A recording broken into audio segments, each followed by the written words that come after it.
Hello and welcome to another manager special from the Unsport Podcast. I'm Craig Savage and with me is Daniel Cody, and today we are talking about the return of Micky Mellon to Tranmere Rovers. First thoughts on Micky Mellon's return to Tranmere. Did you see it coming? I didn't really see it coming. It was a little bit of a surprise. I know there was a little bit of talk at Dundee United before he was off. They had an okay season. He didn't set the world alight, but he did his job there. So there's no massive shock that he's come back. I think the bigger surprise was we all raised a few eyebrows when he left to start with the year before. Obviously after the points per game debacle and the relegation that came from that. But generally, he's been a stalwart at Tranmere Rovers, and it strengthens it. I've talked about it a few times with you guys. There's so many parallels between Tranmere and our club, Luton Town, in terms of having fan ownership to an extent, in terms of someone who supports the club, and people that aren't afraid to make the right decision, even if it makes them look a bit controversial at the start. And this one fits into that perfectly. But yeah, I wasn't hugely shocked, but maybe slightly surprised is probably a better way of putting it. He left on good terms. I think the shock of getting relegated from the points per game I think he felt a bit bitter. Now that he's returned, you see that little bit of all right, I'm going to take this team back to where it actually should belong in League One. Yeah, I mean, I think he mentioned it in a statement, didn't he? A sense of unfinished business, and it certainly works. I mean, if that points per game hadn't happened, I think Tranmere would have stayed up, and I think Micky Mellon would have still been in charge the whole time. Obviously, they've gone for a few managers last year. They're a club that likes stability. It's not ideal, but I completely agree with you. I think it's going to be a case of let's try and take the club back to where they were, which was League One, and let's keep them there. I mean, we would like it on a neutral level if they could produce some crazy FA Cup runs again, like we got to see in the last season.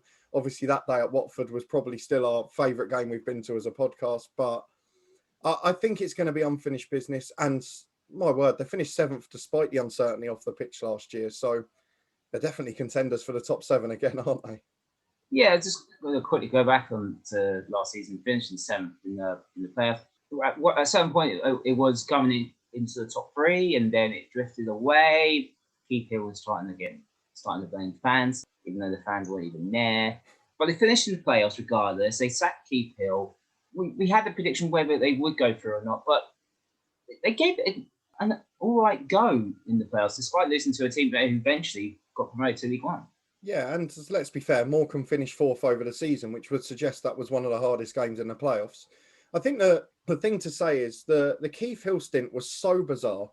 There was the 20 games at the start of his tenure where they had the best form in the league. They flew up the table. There was then this weird bit where he started blaming other things off the pitch, which went a bit wrong.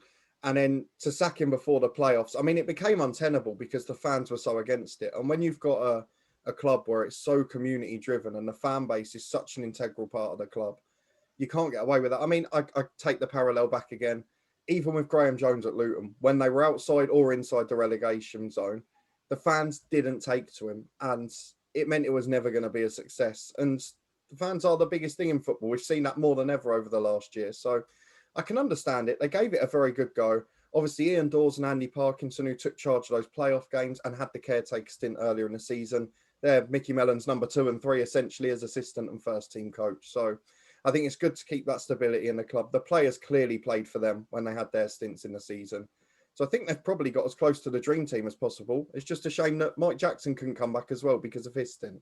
Yeah, exactly that. And looking at the players for next season, they've got us to replace their top goal scorer, James Bourne, who's retired, and a big centre-half, Manny Monte, who's gone to Wolves on a free transfer. So looking at their early signings, Nathaniel Knight-Percival, who we've seen play for Wrexham in non-league and other clubs, do you think that's a good start?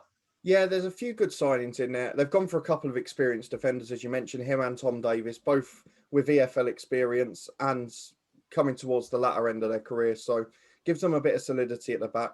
And Micky Mellon, even in his first stint, did have a lot of experience in that squad. The likes of Peter Clark, David Perkins, mid-30s players who just carried the rest around. And then Steve relied McNulty. on... Yeah, absolutely. Steve McNulty in the first promotion as well, most importantly. And they relied on sort of younger, more aggressive wide players to try and take advantage around those experienced core. They've still got Scott Davis in goal, of course, who's a bit of a cult hero figure at the club. So I think it's going to be important that they have a core and a spine of the team that's experienced. It's always the way Micky Mellon's worked. It's just when we're going to see more of the flamboyant signings, perhaps. I know Liam Feeney's now come on a permanent deal, but it's just whether they can get 2 or 3 around it or utilise some of the players who are already at the club, because they have got some very good players in that squad still. Now let's get on to the prediction of, well, we haven't done a League 2 prediction for next season. It's still very early doors. Do you see Tranmere being back in the playoffs or one step further? It's a very good question. I mean, I can't wait for yours because you've already booked half of the playoffs in the other manager specials this summer. But, I mean, we've got to look at Micky Mellon's stats. In his first stint at Tranmere, he managed 199 games, 46% win record. I will say they very rarely drew under him. 45, it's less than 25% of the time. It was win or lose. And even in the 2 promotion seasons, they didn't have the best defensive record. So I'm just hoping, and I think we're all hoping with fans back in the ground, it's going to be entertainment. And I'm sure with Micky Mellon it will. I'm torn. I think I put Bradford for 3rd in the Derek Adams one, which is the problem I've got here. So it's top 2 or playoff for Tranmere.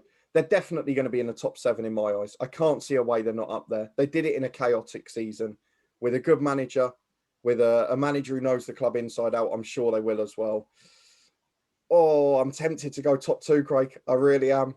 I don't know if they're going to win it or not, but I'm going to go for top 2 after a steady start. It'll take 10 or 15 games to replace the likes of Monte and Vaughan in terms of getting the players up to speed, getting the squad to gel. We saw it with Bolton this year as an example. But once they go, Tranmere will be flying. They're going to finish 2nd. You know, I really do like Tranmere. We all do it, don't we? We all do. I've got a lot of time for the club.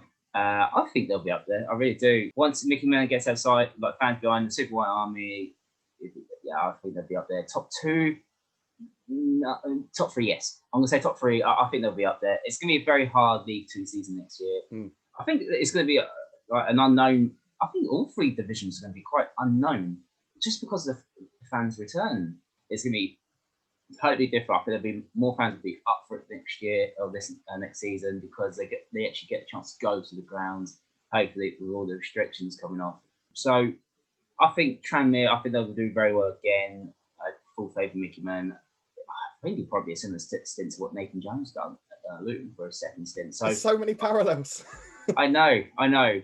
But they didn't hate Micky Mellon leaving, like Luton. So honestly, I think Tranmere will be up there. I think they'll be in the top 3. So it's literally 3 out of 4 teams now. Also 3 out of 7 I've actually picked already. So I have full faith in Tranmere Rovers. Do you agree where we think Tranmere will be next season or disagree with us? Let us know in the comment section now and give your thoughts on Tranmere for 21-22 season. Don't forget to like this video, subscribe to the Honest Football Podcast, and you can follow us on Twitter @HonestFootball3. And we'll see you next time.